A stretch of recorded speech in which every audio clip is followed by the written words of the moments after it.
was a Bitcoin. Yeah. Yeah. Yes.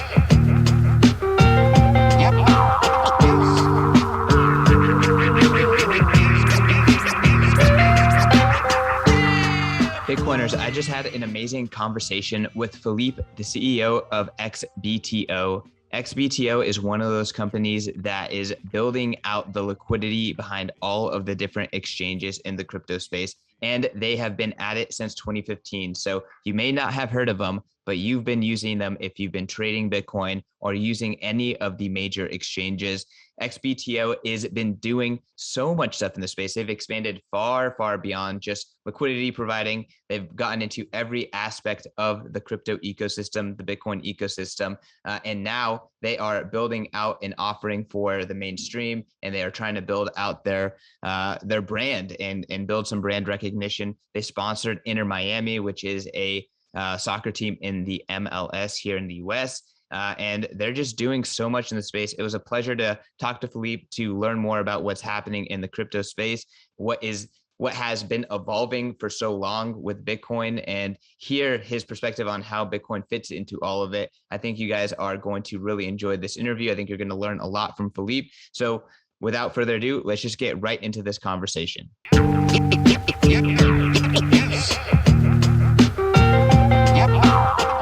Bitcoiners, I'm sitting across from Philippe Bekhazi, the CEO of XBTO. Philippe has been doing enormous things kind of in stealth, in the undercurrents of the Bitcoin and crypto space. But XBTO is, one of the most important companies in this space, and one of those companies that's kind of just fueling the entire ecosystem. So I'm super excited to talk to Philippe and, learn about how the ecosystem has developed, what is happening. And then, if you're watching this on video, you'll see that Philippe is repping an awesome soccer jersey. So Bitcoin is going mainstream, and so are all the big Bitcoin companies. So XBTO is one of those as well. So Philippe, welcome to the podcast. Excited to chat. Thanks for having me, man. I'm looking forward to chat. Okay, so Philippe, you're the CEO of XBTO, and one of the most important companies in this space. I want to hear your Bitcoin journey. How did you discover Bitcoin? When did you start, deciding to move into becoming an entrepreneur in this space? Right. Well, it starts really when I was much younger, in my teens. Actually started really when I got my first Nintendo, 7 years old. I had to figure out how to plug it because no one else in my house knew how to plug this thing. And I just kind of started tinkering very early on with sort of technology, right? So from there on, I was just playing with like computers and figuring out how to, load like new OSs like Linux, play around with Linux, and just did a lot of various kind of like research into computers. I got into finance basically during my college years, as the Nasdaq and the equities were reaching new heights in the early 2000s, and so basically my journey is about the confluence of two big trends is sort of finance, right, and or basically the evolution of finance and through high frequency and all that stuff, and basically technology, right? So I've always been interested in technology. I've always been interested in numbers, and finance came along, and I thought, wow, we could do so many great things using technology. And early on, I was even doing like neural network, like simulated annealing, and just all kinds of like things to figure out how to beat the market. In 2008, obviously, we all know what happened. Market got really, really dislocated. Issues of counterparty risk and credit risk and liquidity issues, and all of that basically led to a certain degree to what Bitcoin is today, which is how do you disintermediate all this risk? How do you make this risk more transparent? How do you make sure that what you're owning is really what you're supposed to be owning, right? Knowing what you own is really important, knowing what you receive. And so I read the white paper fairly early in 2010. In the beginning, I didn't really know what to do with it, but slowly but surely, I began mining on when it was still possible on CPUs, and not in a big way, but I was sort of learning, and then I was, I got into analyzing what I could do at a scale to make to take my experiences and make Bitcoin sort of better. And one thing that I noticed fairly early on is that exchanges were, a lot of them were reinventing the wheel. Yes, they were basically Bitcoin exchanges, but they were using technology that was kind of not really built on what a financial firm would have built, right? So it was a lot of sort of things that are reinventing the wheel and just cobbling things together, more of a website and less of an exchange. We've seen that with Mount Gox, and eventually, those exchanges kind of matured and stuff. But one of the things that I noticed within those exchanges, over and beyond the fact that they were sort of technologically deficient, was that they really lack liquidity. They lack liquidity at an institutional level. What that meant is that there were a lot of people, random people just meeting for bids and asks, right, on an exchange.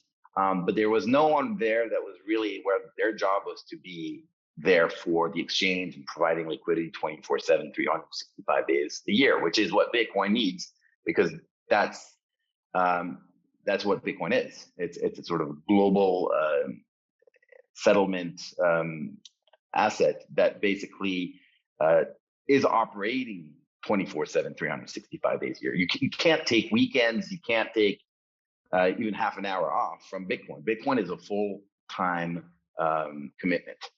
And so in 2014, I thought, okay, how do I get this going? I've got algos because I've developed algos for foreign currencies and trading. And obviously, I've been looking at it for a long time because I was a trader at SAC Capital, and I spent a lot of time on a trading desk, understanding what sort of various markets were doing, right?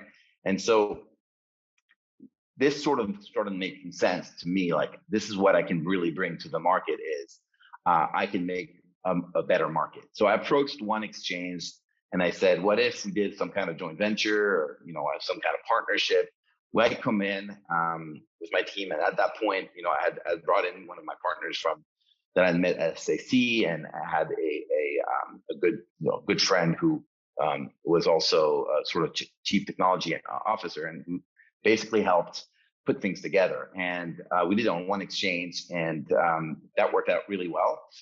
We did it in US dollars, and then we did it on Canadian, and then we did it on yen and euros, and basically it was the floodgates, and we did it on a number of exchanges. I think in the beginning of 2015, and that's when XBTO was born, we were on one exchange. At the end of the year, we were on 5 exchanges. Now we're on 40 plus exchanges, and obviously, the universe of tokens has exploded. Back then, it was basically Bitcoin, a little bit of Ethereum. Obviously, you had other tokens, but they were so illiquid or so sort of minors that we didn't really pay too much attention to them. Nowadays, the universe has really expanded. The other thing that I sort of that meant a lot to me, it was that yes, it was very important to do trading, but we had to stay in the game during bear markets. During bear markets, you have a couple of things that happen they're kind of hard on investment companies and market makers. Is that volumes kind of decrease, volatility decreases, and so you have less of an ability to make money.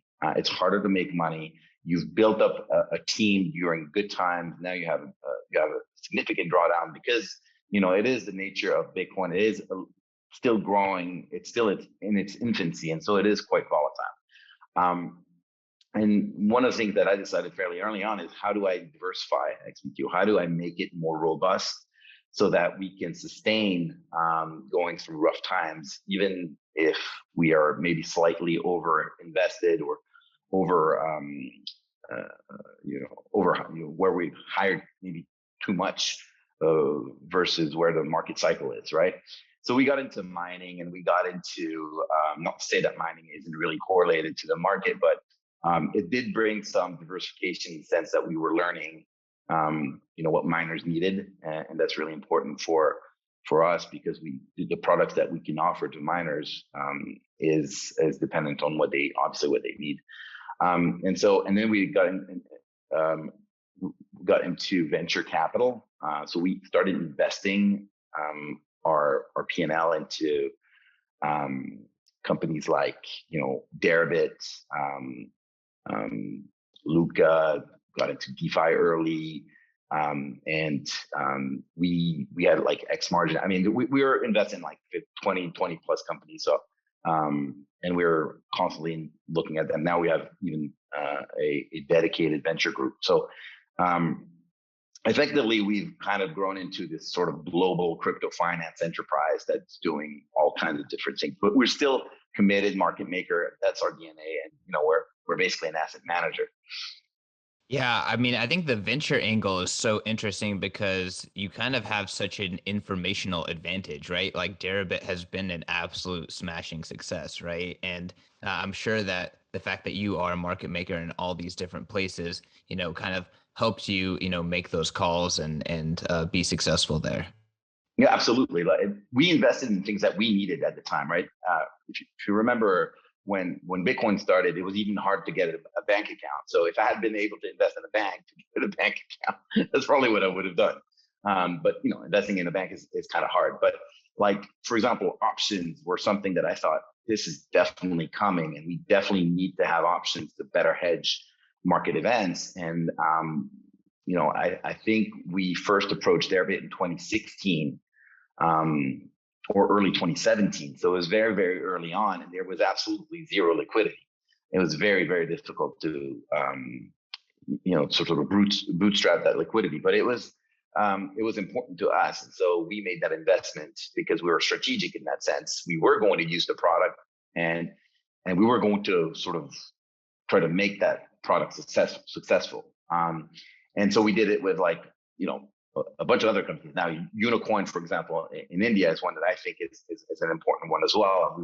We think India is a big market, billion people, huge thesis there in terms of Bitcoin adoption. So we feel like we should be in Unicoin. We're going to be a strategic into Unicoin, and hopefully we make it just as successful as Deribit is today, which now is it's a unicorn for sure.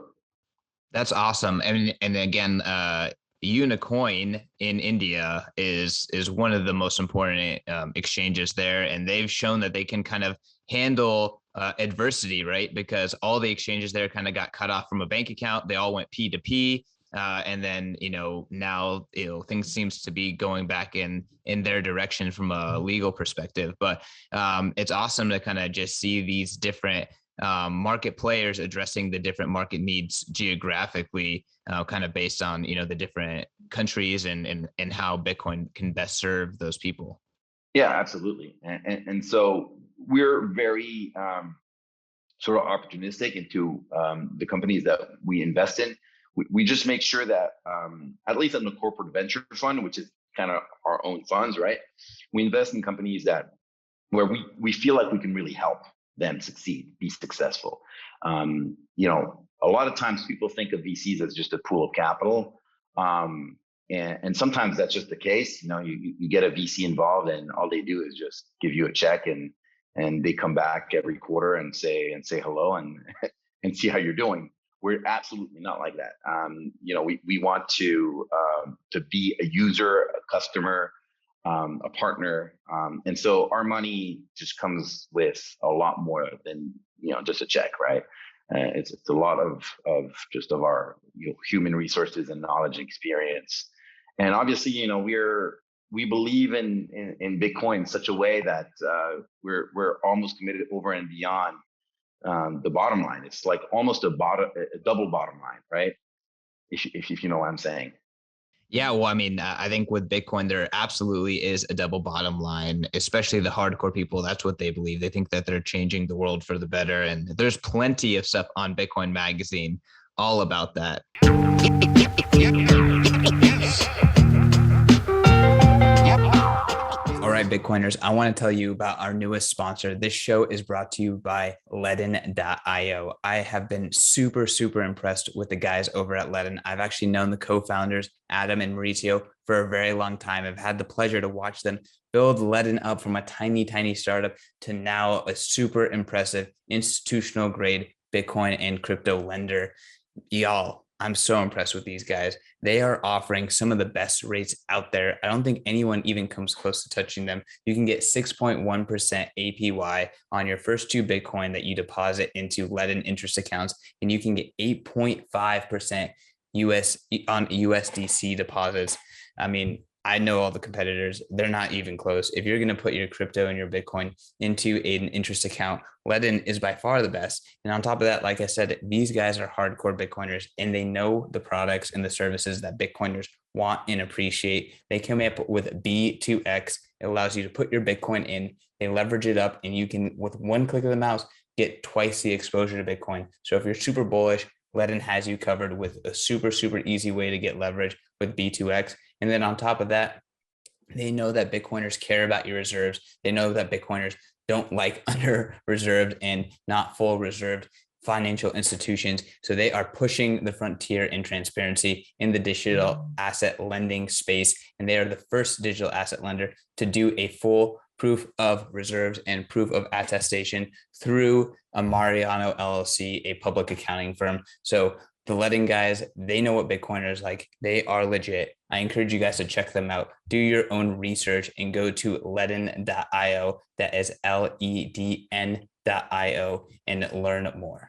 Bitcoiners, I want to tell you about the deep dive. The deep dive is Bitcoin Magazine's premium market intelligence newsletter. This is a no fluff, hard-hitting, incredible newsletter going deep into the market, helping you understand what's happening with derivatives, what's happening on chain, what's happening in macro, what's happening with the narrative, and what's happening with the tech. My man Dylan LeClaire is an absolute savant. He is making his name known in the Bitcoin community, getting shout outs left and right, getting on podcasts left and right, and him and his team are bringing you everything that you need to know about Bitcoin. You don't even have to be on Bitcoin Twitter. You can ignore every other newsletter. This is the newsletter to rule them all. Go over to members.bitcoinmagazine.com, sign up today. And if you use promo code MACRO, you get a full month for free. You have nothing to lose. What are you waiting for? Sign up, see the incredible work that Dylan and his team are putting out. And if you don't like it, just unsubscribe. You don't pay a dime. But if you do, you know, it's going to be well worth the sats in investment in understanding Bitcoin and gaining the confidence to continue to invest in Bitcoin and making the right moves around Bitcoin. And it's going to be well worth every single Satoshi. Again, can't recommend it enough. That is members.bitcoinmagazine.com, promo code MACRO. Do it today.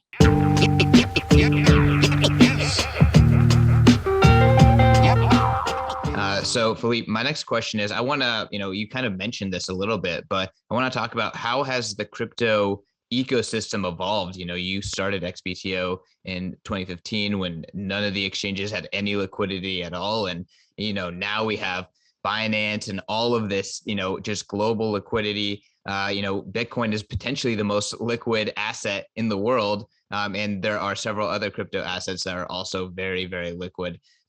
Talk about the ecosystem, how it shifted. Has it, did you kind of see it shifting in this way? It sounds like you were right about a lot of things. Did anything surprise you? That's a loaded question, so I'll just turn it back to you. Thanks. Well, obviously, I think the ecosystem has grown for the better. There are things that are helping the ecosystem. There are things that are kind of hurting the ecosystem. Regulation is one that obviously is a bit of a question mark. It's been a problem since the beginning, at least since Bitcoin became something that was too hard to sort of sweep away under a rug when it got too big to not pay attention to. New York State got involved fairly early with the BIT license, 2014, probably a little too early. And I think that really kind of has hurt New York, because a lot of the companies eventually kind of left because they couldn't really sort of iterate on their business plan and pivot the way they wanted to. They were kind of sort of shackled to an understanding by a regulator of what Bitcoin was or is. And I think over time, Bitcoin has sort of matured in that sense. People really now understand what Bitcoin is. I think some people still think Bitcoin is a method of cash payment, like a way to pay for things. But I think the majority of people understand that it's a very inefficient way to think about it. Obviously, on second layer solutions, you can think about Bitcoin that way. But at the core level, sort of Bitcoin is understood to be sort of like a store of value, something that is finite in numbers. And therefore, that sort of like is the thesis that kind of is understood by many about why Bitcoin can only appreciate in time, right? If we all believe that sort of dollars are going to lose value year after year, which they've done in the last 100 years, then Bitcoin, which is finite in numbers, will likely appreciate in dollars terms over long term. So for us, it's we're very much intertwined with the fate of Bitcoin. I think everything else as well. If Bitcoin were to go to, if Bitcoin were hacked at the core level or went to zero, I think the experiment would be over for a lot of the other coins as well, right? So for us, we're always thinking 10 years ahead. We're always thinking, we're always believing in Bitcoin. Even when things get really dire and Bitcoin goes down 80%, there's always this belief that in 10 years, it's unlikely that Bitcoin is not higher. So that kind of keeps us in the game. And obviously, the sort of Bitcoin has basically made Ethereum possible, and has made ICOs possible and made NFTs possible. Now, to the degree that one believes in all of these things, besides Bitcoin, is another story. But it's basically built on the same premise, right? That premise that there is a certain degree of decentralization. Some people get lost a little bit in that sort of narrative. They think that it doesn't matter, that decentralization doesn't matter, that everything could really actually exist on Amazon. I don't think they think it really through. But the reality is that there's probably some signal in all of these things, right? So ICOs made Binance possible. It made a lot of interesting projects possible. And what's interesting also is stablecoins were also built in response to Bitcoin, basically on Bitcoin. Eventually, in the early days, was built on Omni, right, which was basically some kind of Bitcoin fork. So the ecosystem, the whole network has grown to be successful because Bitcoin has been doing well, and sort of XBTO has been trying to keep sort of ahead of the curve in any one of these big trends, and I'll call them big trends because I think NFTs, which is the most recent trend, is a little bit ahead of itself. There's a lot of noise, and there's a lot of froth, and I think a lot of people just don't quite understand what is going on, and so some of them will be hurt. I think over time, what we'll find out is that NFTs are something that is sort of tangible, and that will perdure in time. But again, it's all based on a successful Bitcoin network, even though it's not built on the Bitcoin network anymore, because Bitcoin isn't really that sort of layer that you can do these kinds of things are. But the basic tenets of decentralization is core, and so that's basically what we're banking on at the end of the day. That's the thesis, is that we can't really trust the status quo today, right? That in 10, 20 years time, there will be a certain amount of reliance on decentralized systems. And to be successful, a decentralized system needs its own currency. I think there's a tremendous amount to unpack there.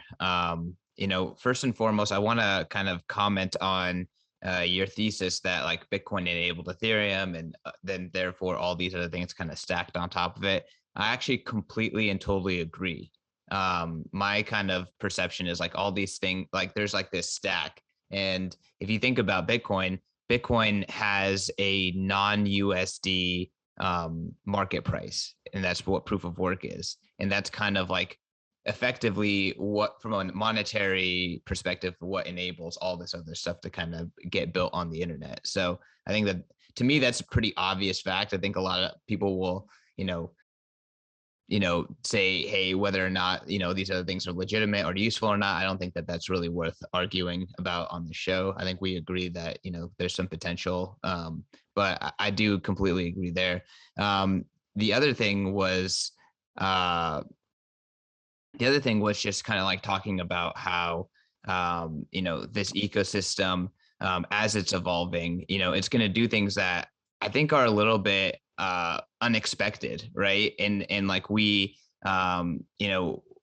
can't always expect like what's going to be the next thing, but we can kind of, it seems like the mechanisms are repeating, right? So like at first it was like the Bitcoin like copycat froth, and then it was like the ICO froth, and then it was like the NFT froth, and all of these froth cycles are repeating. So I think like the NFTs like hype right now, it's very much like the ICO hype, and like something came out of it, right? Or something useful, something that people leverage to move things forward came out of the ICO hype. Again, people got scammed. It was like, the 2017 was craziness. There's a lot of like crappy startups raising amazing amounts of money. But at the same time, like you mentioned, Binance, all these other companies emerged out of that. We had another founder who, did an ICO and is building a completely legitimate and successful company. And again, it's opening up this door for crypto financing, which is very, very interesting, right? It's completely global. It's decentralized. If you're in South Africa, how can you venture fund if you're not, using crypto? It's very, very difficult. So I do think that with, this NFT cycle, that again, it very much feels like the ICO cycle. I'm sure that the next, 4 years around, there's going to be something else that is a little unexpected, but yeah. Or I'm sure of that. Unexpected things are basically the chaos is real, but that's what makes life interesting, right? At least for a trading company, you want chaos. You want as much unexpected things as possible, because volatility is super important for us. Obviously, there's volatility and there's stability, and they don't, they can sometimes go together. Meaning, there's a certain level of acceptable volatility that people understand to be sort of, you're in a stable mode. Your understanding of the world is not like your tomorrow is going to be the end of the world, because Bitcoin is 80% vol. But it's like every asset class has its own sort of idiosyncratic sort of parameters and sort of volatilities. So I think we need to be excited about the pace of innovation, the pace of everything that's going on, because Bitcoin's only 10 years old, and we want to see Bitcoin succeed, and we need that volatility to get places, right?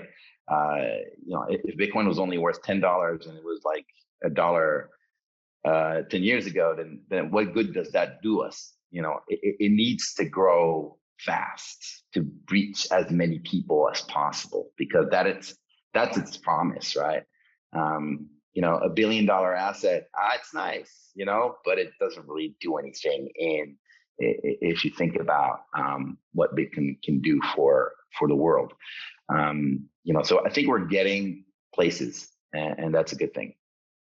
So slightly shifting on the topic of volatility, Bitcoin from a trading perspective in 2017 and in the past really was kind of like that core trading pair with everything on exchanges.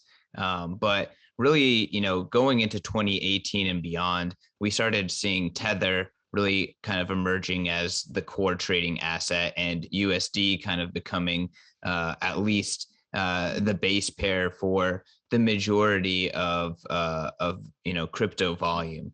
I'm kind of curious, since you are a market maker and really understand what's kind of happening in the background, where do Bitcoin and stablecoins kind of fit in that stack, and where's the kind of trend in terms of the trading ecosystem? Right, really good question. It's really critical to understand that Bitcoin and stablecoins can coexist, and they're not absolutely not competing with one another. Bitcoin is its own currency. It's completely sovereign. It does not depend on the government. It has a fixed monetary supply, 21 million. It has a known and algorithmic issuance schedule, which basically is sort of the mining schedule with like known halving dates. And so when you're investing in Bitcoin, you're obviously making a decision not to invest in the corollary or sort of the opposite of that, which is fiat currencies, and dollar being the main fiat currency out there, the one that represents most of the trade around the world, right? So stable coins is just a representation of fiat currencies on a blockchain. It could be on Bitcoin, but right now it is on Ethereum, because Ethereum was more of a smart contract type of blockchain. And now it's going into either layer twos or other maybe more scalable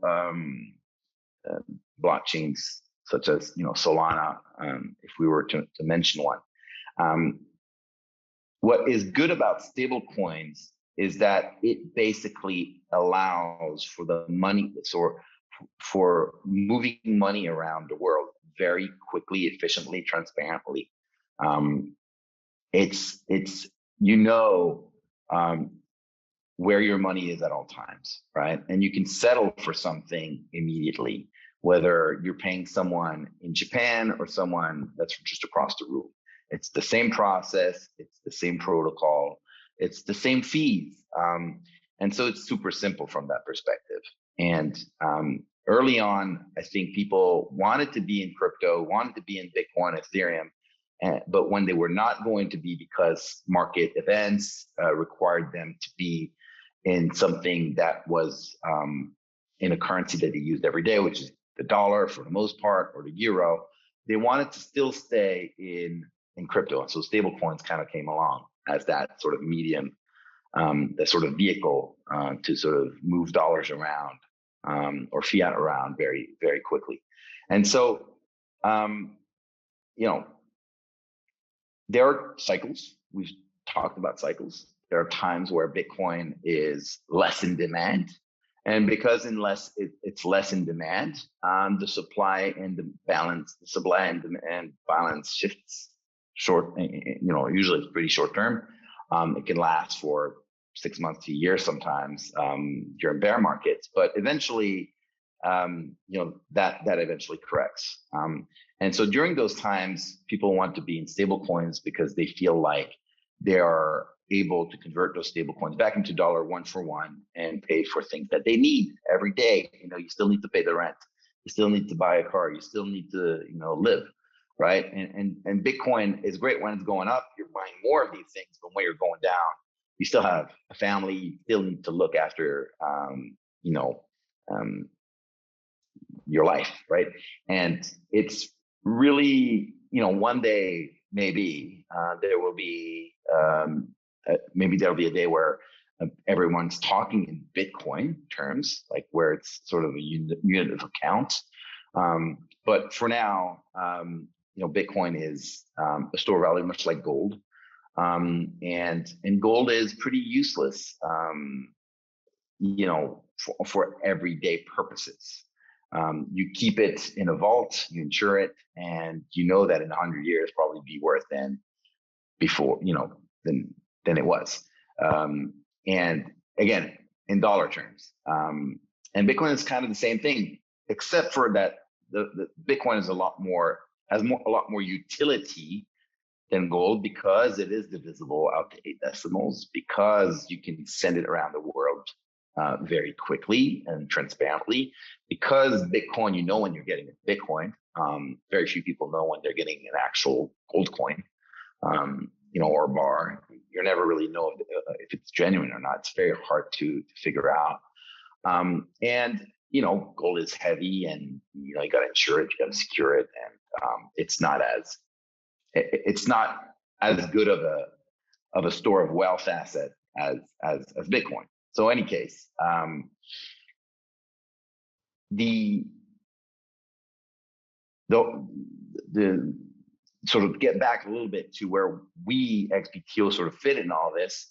We want to make sure at any given time that sort of Bitcoin is nicely supported from a liquidity perspective, because all of these traits, the visibility, this portability, this transparency is absolutely useless if you don't know the price of that Bitcoin at any given moment, and you can sort of understand it in the real world at any given point.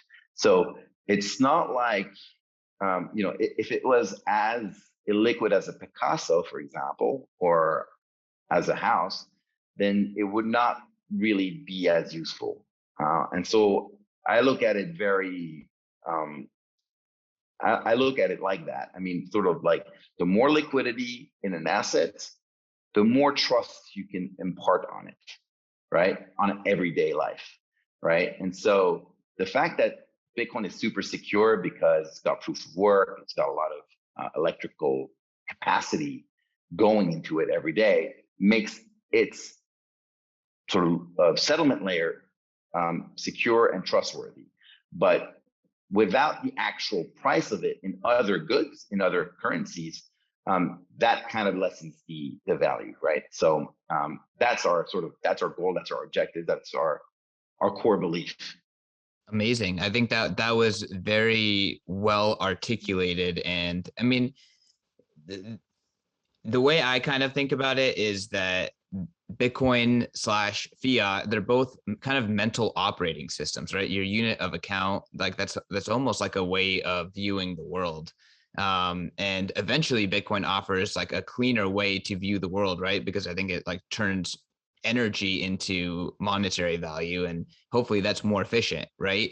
But for the time being, it's just, we're not there yet. We're just flat out. We're not there yet, but you know what? Not there yet. 99% of the world is not there yet. That's right. But we're just like, from the beginning, we were always, well, not always, but we used to, in the beginning, look at our sort of P&L and balance sheet in dollars.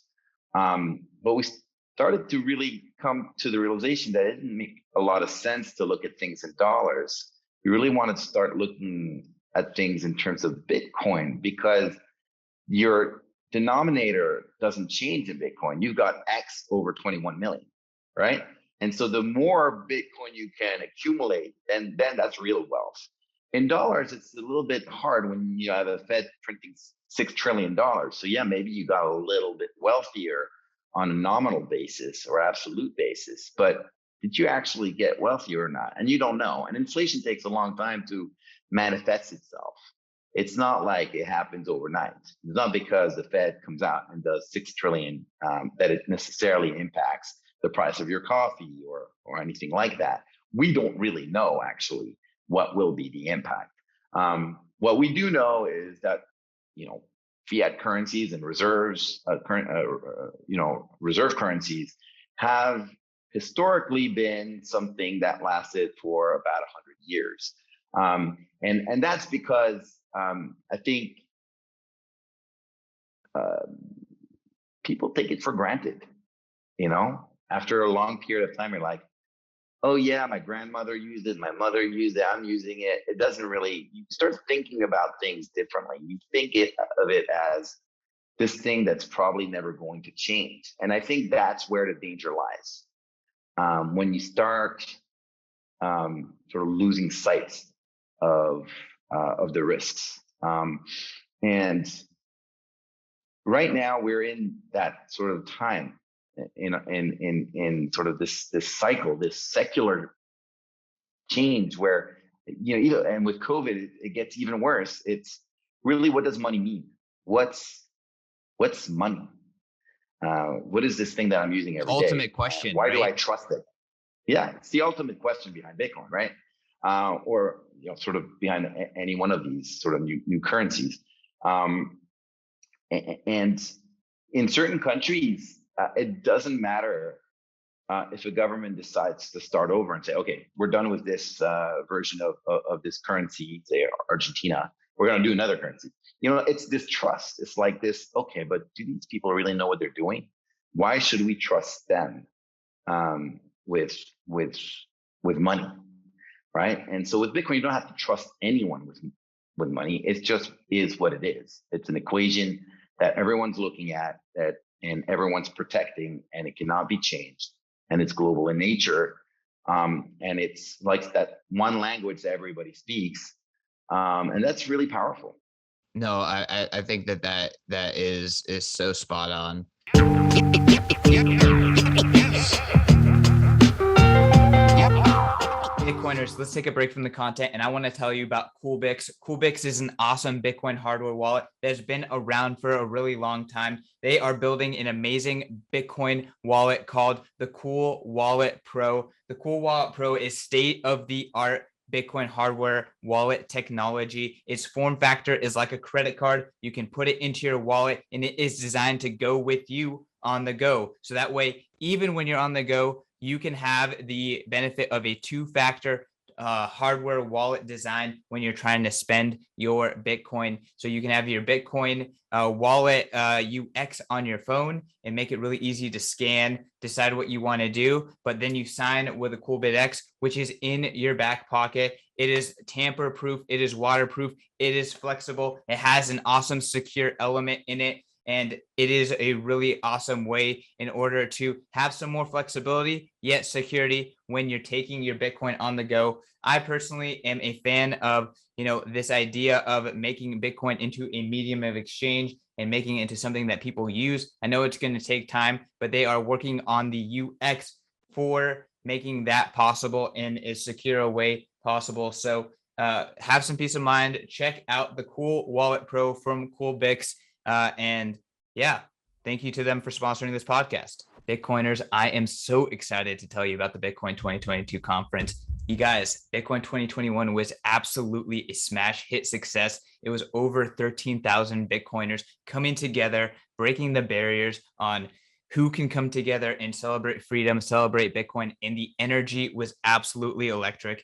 Unfortunately, it was just oversubscribed. There's just people flowing out everywhere. And this year we are learning, we are making the conference bigger and better. We are moving over to the Miami Beach Convention Center, and we are going to be throwing a massive 4-day festival for Bitcoin, celebrating Bitcoin, bringing together the greatest minds in Bitcoin and the greatest businesses in Bitcoin. And lastly, the culture of Bitcoin all together. We have a 4-day extravaganza planned for you guys for Bitcoin 2022.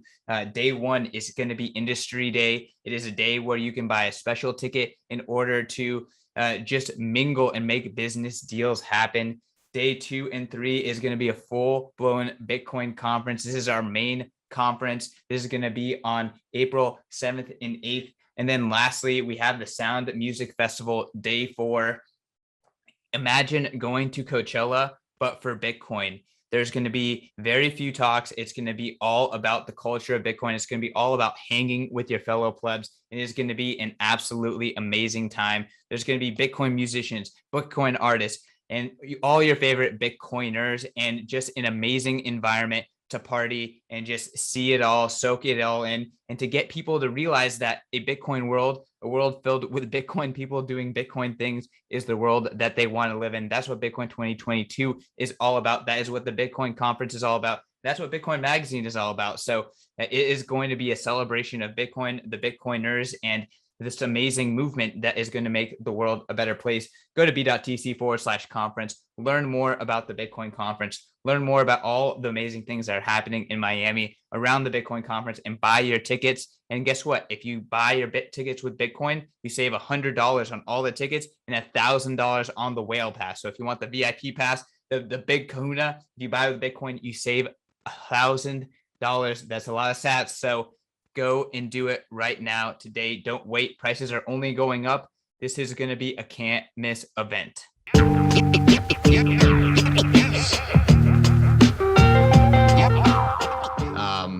Felipe, I think that I could talk to you about, this subject forever. Again, like talking about where Bitcoin fits into all of this. But I do want to talk about your jersey and XBTO sponsoring Inter Miami. I also want to talk about, kind of Miami and talk about, cities turning into Bitcoin cities. I think that's really interesting. But tell us about, sponsoring Inter Miami. And I guess as a CEO, I'm sure like it's a huge milestone for you, right? Just to kind of, take your business this far and kind of like take into the mainstream is very exciting. Yeah, we used to keep our heads low and just do the work, and we were the sort of behind the scenes coding algos, making liquidity better on exchanges in various currencies, and just making investments. At the time, there wasn't really any need to do any marketing, to be out there. I think it was a sort of different times. I think we're gotten to a scale now where we need to be more vocal. We need to be out there. We need to show the world that we exist. And just like Miami and the mayor is out there promoting his city, we're out there really promoting sort of the future of finance, so to say, crypto finance, and then the importance of crypto assets. I think we've reached that sort of tipping point where we have to get involved. And so when obviously when COVID happened, a lot of the staff decided to move to Miami to have better quality of life, and because New York was getting a little bit difficult to live in, not only from the fact that it's hard during COVID to be in New York, but regulation wise, it's a difficult place to sort of express yourself. And and Miami has done a really good job sort of marketing itself as sort of a capital, a cryptocurrency capital, right? And there are others. Obviously, I think there are places in Asia that have done a really good job at it as well. But in the U.S., I can't think of any other city that has done as good a job as Mayor Suarez has done to promoting Miami as sort of like this sort of breeding ground for cryptocurrencies. And for us, when we went down there, we're like, great, how do we get involved in this community? What can we do to make to invest in something that sort of matters both for us and for Miami, and that's visible to the world. And I grew up in the outskirts of Paris, always loved sort of soccer, and we call it football over there. When the Inter Miami team kind of reached out, and a lot of sports companies did reach out before and after, it was the only one that resonated with me. Say, if I'm going to do one thing and I'm going to invest and sponsor a team in this space, it's gonna have to be in soccer, it's gonna have to be in Miami, and it's gonna have to be big. Meaning, I wasn't interested in just a small XBTO on the sleeve or something like that. That really didn't really matter. I wanted to make a statement, something big, and obviously David Beckham is behind this. I've always looked up to David as a great player, and all of these things kind of came together, and it was actually a really easy deal to make. The actual deal didn't take very long. We got along very quickly with management, with ownership, the Mas brothers, who are sort of majority owners, I think, at least, and David and even Masayoshi-san, who was part of SoftBank, who was bought out recently. They made us feel welcome. They made us feel comfortable in that investment, in that sponsorship. And so we basically, while it took 5 months to announce to the world, it was really like right off the bat, like we thought it was a great thing to do. It was an easy decision to do. And also, remember, soccer is a global sport. Everyone can play soccer. It's super inclusive. All you need is a ball. You don't even need shoes. You can play on the beach. You play in Africa. You play in Asia. It's really one of these sports that is really inclusive and democratic. And I think that really was important to us. And so, we're so excited about this sponsorship. And it's a sponsorship that's going to last for 3 years, or 4. We have the ability to go up to 4 years and potentially even more. I mean, look, I think we've made this commitment. We've opened our headquarters now in Miami, so we kind of moved most of the staff down to Miami in the U.S. And we're committed to both Miami and to the club. And we feel like it's sort of like part of our brand now.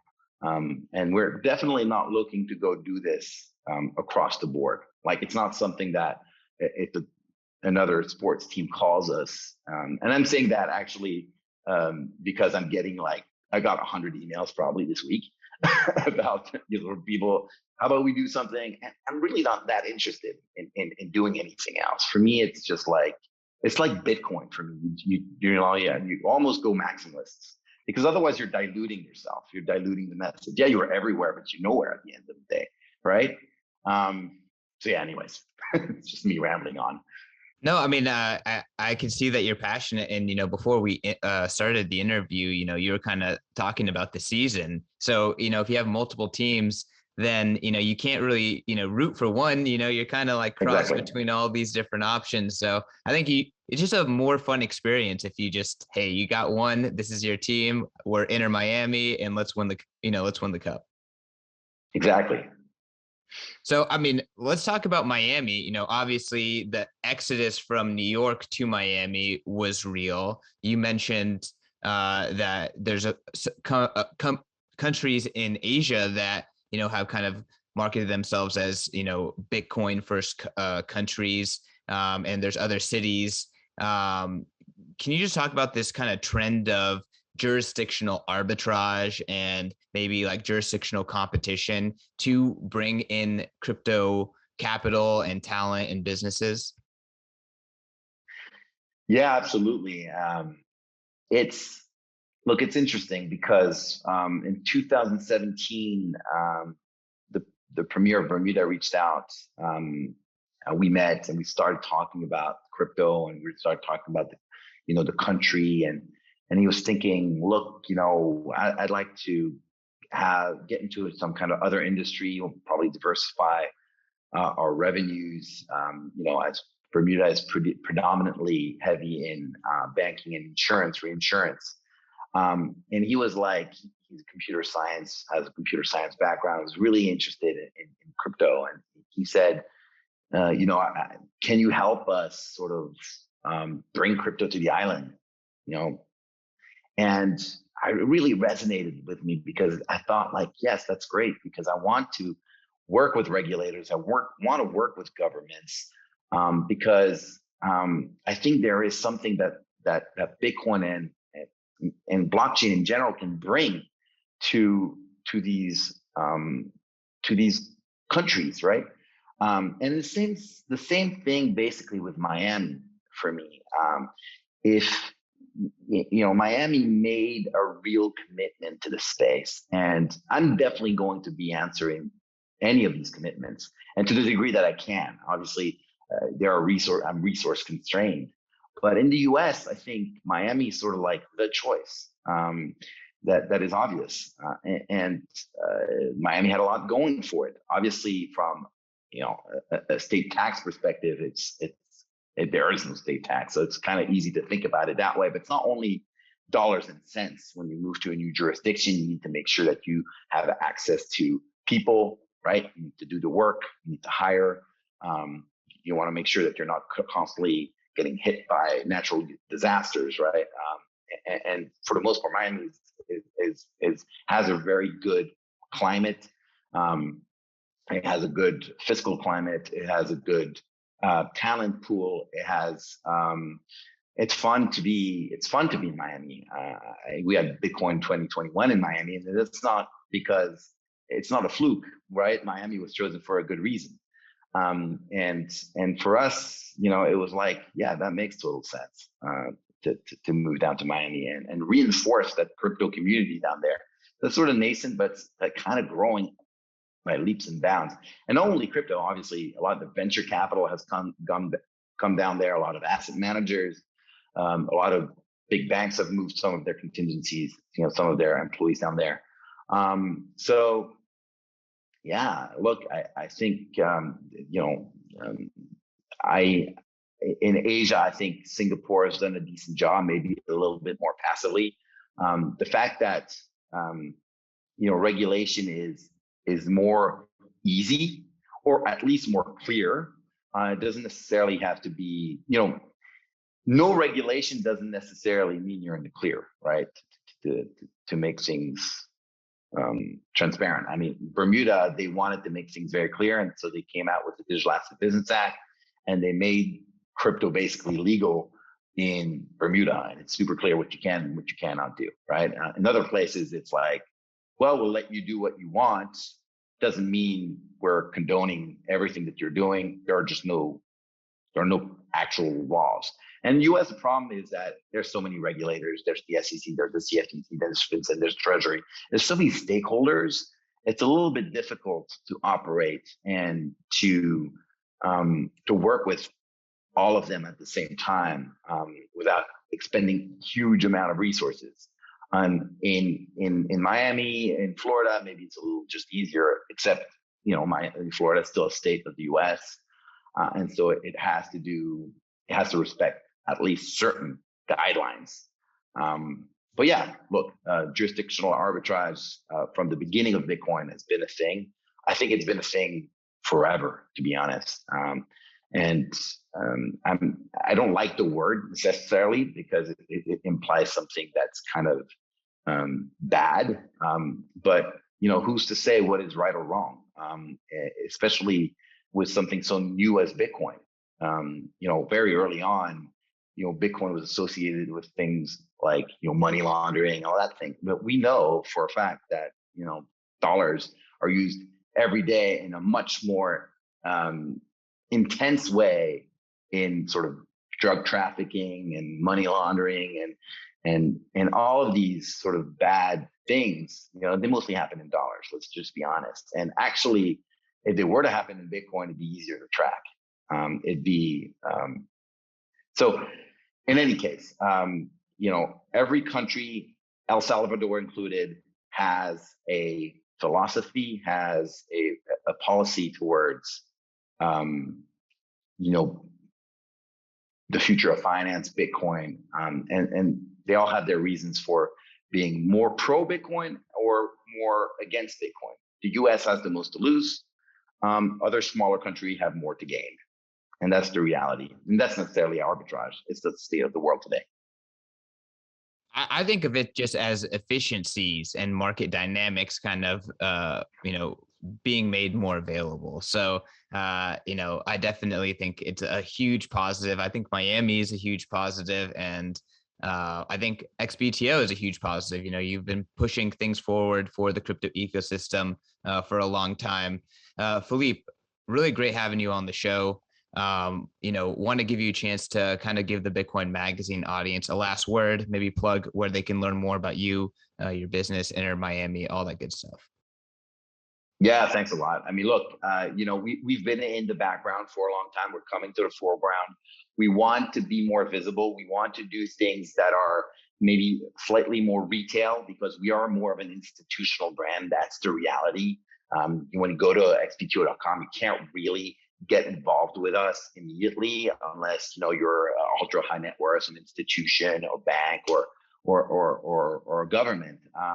But nonetheless, I mean, look, we got involved with IMCF, with Inter Miami, to be closer to fans in the first place, but sort of just retail. And we're going to be developing products, in conjunction with these partners to get the brand closer to people.